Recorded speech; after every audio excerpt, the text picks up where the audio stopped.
It had been a long day of teaching, and as evening fell, Jesus led his disciples into a boat to cross the Sea of Galilee. Exhausted, he found a cushion in the stern and fell into a deep sleep. The waters were calm, the sky was clear, and the gentle rocking of the boat promised a peaceful journey. But out on the open water, the weather turned with terrifying speed. A furious squall descended upon them.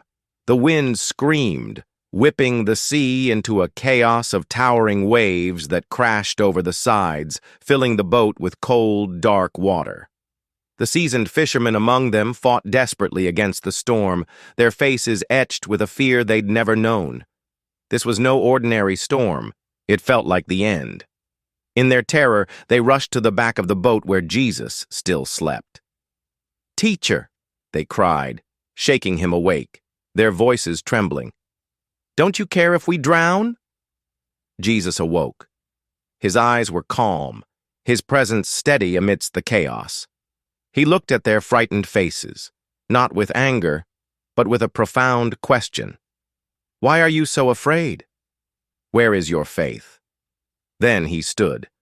The wind tore at his clothes, the spray stung his face, but his voice cut through the roar of the storm with undeniable authority. He spoke not to the disciples, but to the storm itself.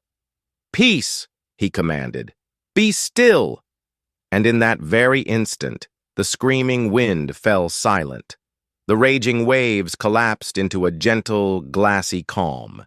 The clouds parted, revealing a starlit sky reflected perfectly on the now placid sea. The sudden quiet was as shocking as the storm had been. The disciples stood frozen, soaked to the skin, their hearts still pounding.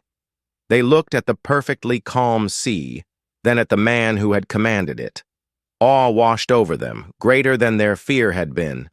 They whispered among themselves, their voices filled with wonder and a dawning realization. "Who is this man? Even the wind and the waves obey him."